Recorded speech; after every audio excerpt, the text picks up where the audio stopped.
Number 8. Indian FTR 1200. Indian Motorcycle has built a solid reputation for crafting gorgeous, retro-inspired cruisers that turn heads and win hearts. But the FTR 1200 was their bold attempt to step outside that comfort zone. They envisioned a flat-track-inspired street bike that would blend vintage cool with modern performance, pulling in a younger crowd hungry for something. Under the hood, it's got a 1,203cc V-twin engine pumping out a respectable 120 horsepower and 85 pound-feet of torque, enough to give it some serious punch. Pair that with premium Brembo brakes, fully adjustable suspension, and a sporty upright riding position, and you'd think Indian had a hit on their hands. They even marketed it as a versatile beast, ready for urban assaults or backroad blasts. At launch, it carried a price tag of $13,499. Not cheap, but not outrageous for what it promised. So why are dealerships practically begging people to take these off their hands? For starters, the FTR 1200 didn't know who it was supposed to appeal to. Traditional Indian riders, those diehards who live for the Chief or the Scout, wanted nothing to do with this hybrid street tracker vibe. They craved the low rumble of a classic cruiser, not a high-revving oddball that looks like it escaped a dirt oval. Meanwhile, younger sport bike enthusiasts, who might have been intrigued by the performance specs, found it too heavy at 489 pounds to compete with lighter, more agile options like the Yamaha MT-09 or Kawasaki Z900, bikes that deliver more thrills for less cash. The styling didn't help either. It's got a unique retro-modern flair, but it's not quite iconic enough to stand out in a crowded market. Dealerships watched as these bikes piled up, unsold, and even after Indian slashed prices below $11,000 and tweaked the lineup with rally and carbon editions, the FTR 1200 remains a tough sell. Indian's still trying to find its footing with this one, but for now, dealers are cutting losses and clearing space. Fast. If you think that's a rough start, wait until you hear about number 7. A Honda that was supposed to be a beginner's dream but turned into a dealer's nightmare. Number 7. Honda Rebel 1100. Honda's Rebel lineup has long been a go-to for new riders, offering affordable, approachable cruisers with just enough style to feel cool. The Rebel 500, with its low seat and manageable power, has been a hit for years, so Honda figured they'd take it up a notch with the Rebel 1100, a beefier version for riders ready to graduate to something with more grunt. This bike rolled out with an 1084cc parallel twin engine borrowed from the mighty Africa Twin adventure bike, dialed down to deliver 86 horsepower and 72 pound-feet of torque. It's smooth, torquey, and paired with a low 27.5-inch seat height, making it accessible to shorter riders or those still building confidence. Honda sweetened the deal with optional DCT dual-clutch transmission, a no-clutch automatic option that's rare in this class, plus modern touches like LED lighting, a sleek digital dash, and a starting price of $9,399. On the surface, it's a perfect step-up cruiser, easy to ride, decently powerful, and priced to move. So why are dealerships stuck with these things collecting cobwebs? The trouble started with identity. The Rebel 1100's minimalist, bobber-inspired design is undeniably cool, but it doesn't scream Honda cruiser the way a Shadow Phantom or Fury does with their bold classic lines. Loyal Honda fans felt it lacked the soul they expect from the brand, while newbies weren't sure it stood out enough to justify the price. Then there's the DCT debate. Some riders loved the effortless shifting, great for city traffic or lazy cruises, but purists called it a gimmick, arguing it robbed the bike of that raw, hands-on feel motorcycling's all about. Add in fierce competition from bikes like the Indian Scout 60 or Yamaha Bolt, which offer more presence and charisma for similar money, and the Rebel 1100 started sinking fast. Dealerships have resorted to steep discounts, but even that's not enough to convince buyers this Rebel's worth joining the family. Honda misjudged the market, and now dealers are paying the price. Number 6. Yamaha Star Eluder. Yamaha's no stranger to building solid bikes across every category, but the Star Eluder was their big swing at the bagger touring crowd, a market dominated by Harley Davidson and Indian. They aimed to undercut the giants with a lighter, sportier alternative that still packed all the bells and whistles. The Eluder hit the scene with an 1,854 cubic centimeter air-cooled V-twin, churning out a hefty 126 pound-feet of torque. Plenty of low-end grunt for highway hauls. It's got a sleek, stripped-down bagger look, complete with hard bags, heated seats, a 7-inch touchscreen infotainment system, and a booming audio setup. Priced at $22,499, it was thousands less than a Harley Street Glide or Indian Chieftain, positioning it as a value-packed option for riders who wanted comfort and performance without the hefty price tag. Yamaha marketed it as the perfect middle ground, not as bulky as a full-dress tourer, but more capable than a bare-bones cruiser. Sounds like a winning formula, right? Not quite. The Eluder's biggest problem was its lack of a clear identity.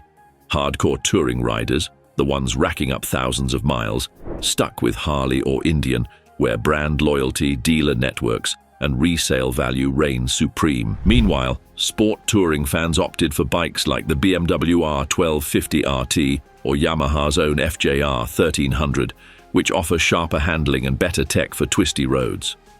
Then there's the build quality gripe. Riders noticed plasticky finishes and a lack of that premium heft you expect from a $22,000 bike, especially next to its polished rivals. The aftermarket scene was thin too, leaving customizers with fewer options to make it their own. Sales never took off, and now dealerships are drowning in unsold Eluders, slashing prices by thousands just to free up floor space. Yamaha's touring gamble didn't pay off, and dealers are feeling the sting. Number 5. Kawasaki Versys X300. Adventure bikes are red hot right now, with riders clamoring for machines that can tackle pavement and dirt alike. Kawasaki saw an opportunity to grab the entry-level ADV crowd with the Versys X300, a pint-sized explorer built for beginners and budget buyers. This little beast rocks a 296cc parallel twin engine kicking out 40 horsepower, modest, but enough for light off-road fun. At just 386 pounds, it's a featherweight in the ADV world, with a 19-inch front wheel and long travel suspension to handle rough trails. Priced at a wallet-friendly $5,899. Kawasaki loaded it with practical touches like a tall windscreen and optional panniers, pitching it as the ultimate starter adventure bike. It's nimble enough for city streets, cheap enough for newbies, and rugged enough for weekend escapes, or so they thought. Here's where it all went wrong: power, or the lack thereof.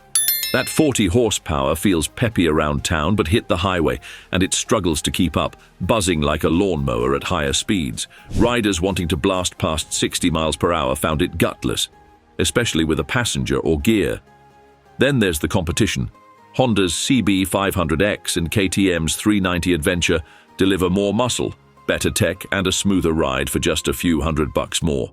Quality complaints piled on too: flimsy plastics, excessive engine vibration, and a bare-bones feel turned off buyers expecting more polish. Kawasaki's phasing it out now, leaving dealerships with a backlog of unsold stock they're practically giving away. The Versys X300 had potential, but it couldn't keep up with the pack. If that's a disappointment, number 4 is a Triumph that tried to rewrite retro cool and ended up rewriting the clearance rack. Number 4. Triumph Thruxton RS. Triumph's Thruxton line has a cult following for its cafe racer charm, blending timeless style with modern guts. The Thruxton RS was supposed to be the ultimate evolution: fast, gorgeous, and track-ready. Under its sleek tank lies a 1200cc parallel twin, pumping out 103 horsepower and 83 pound-feet of torque, paired with top-shelf Olin suspension, Brembo brakes, and sticky Pirelli tires. It's a stunner too, with classic lines, a solo seat, and a premium finish that screams British heritage. Priced at $16,500, Triumph aimed it at riders who wanted vintage vibes with serious performance. Think 0 to 60 in under 4 seconds. It's a head-turner that handles like a dream, so why are dealerships slashing prices to move them? It's a niche too far. That aggressive cafe racer stance, low clip-on bars, rear set pegs, looks badass, but murders comfort on anything beyond a short blast. Your wrists ache, your back screams, and long rides turn into torture. Traditional Triumph fans who love the Bonneville's relaxed ride passed on it, while sport bike riders balked at the price when a Ducati Monster or BMW R9T offered more versatility for the money. The RS is a blast on a racetrack or a twisty road, but for everyday riding it's a compromise too many couldn't stomach. Dealerships are stuck with these beauties, dropping prices to lure buyers before they're relegated to collector status. Number 3. Harley Pan America. Harley's known for cruisers and tourers, not adventure bikes, so when they unveiled the Pan America in 2021, it was a seismic shift, a full-on ADV contender to rival BMW and KTM. This beast packs a 1,250cc Revolution Max engine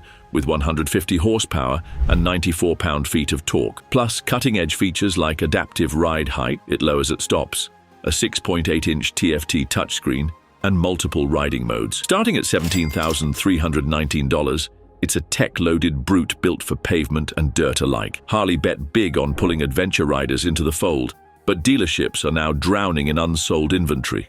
Why? Skepticism and stumbles. ADV riders are loyal to brands like BMW and Honda, who've spent decades perfecting the formula. Harley had no track record here, and early buyers reported glitches, touchscreen freezes, suspension quirks, and a top-heavy feel at 534 pounds. That's a handful off-road. The adaptive height system was cool but flaky in rugged conditions. Competition didn't help either. BMW's GS or KTM's adventure bikes offer proven reliability for a bit more cash. Harley's refined it since launch, but that rocky debut left dealers slashing prices to move the backlog. Bold move, bad timing. If Harley faltered, number 2 is a Suzuki that aimed high but landed in the discount bin. Number 2, Suzuki GSX-S1000GT. Suzuki wanted a slice of the sport touring pie, and the GSX-S1000GT was their ticket.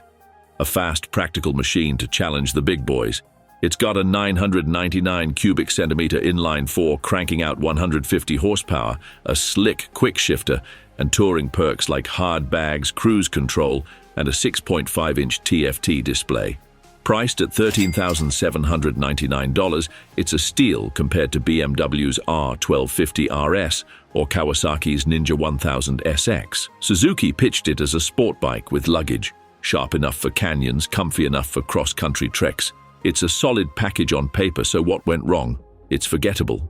The design's sleek but bland, no soul-stirring flair to stand out. The ride's competent, but lacks the razor-edge handling or plush comfort of its rivals. Suzuki's sparse dealer network hurt too. Parts and service are hit or miss, scaring off buyers who need reliability on long hauls.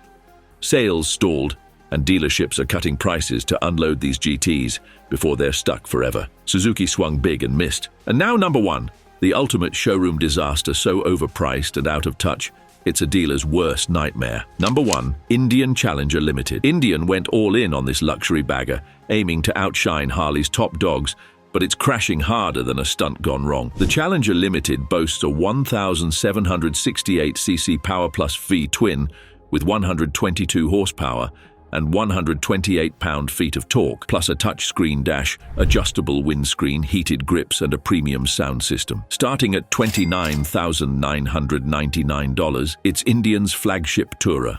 Loaded to the gills and built to dominate highways. It's smooth, powerful, and dripping with extras, rivaling Harley's CVO lineup. So why are dealerships begging buyers to take it? That insane price tag. At 30 grand, it's a massive leap from the base Challenger's $25,999, which offers nearly the same ride with fewer frills. Riders saw the upcharge for fancy paint, extra tech, and chrome bling as a cash grab, especially when Harley's Street Glide Special delivers similar vibes for thousands less. Resale's brutal too. These drop value like a stone the second they leave the lot, unlike standard models that hold strong. Economic headwinds haven't helped. Motorcycle sales are softening and luxury bikes are the first to stall. Dealerships are offering huge discounts, but even that's not moving these showroom ghosts. Indian dreamed of a king. They got a pauper. And that wraps our countdown of 8 motorcycles American dealerships are scrambling to dump ASAP. Have you seen these bikes languishing at your local shop? Drop your thoughts in the comments. If you enjoyed this deep dive, smash that like button, subscribe for more bike breakdowns, and we'll see you in the next one. Ride safe.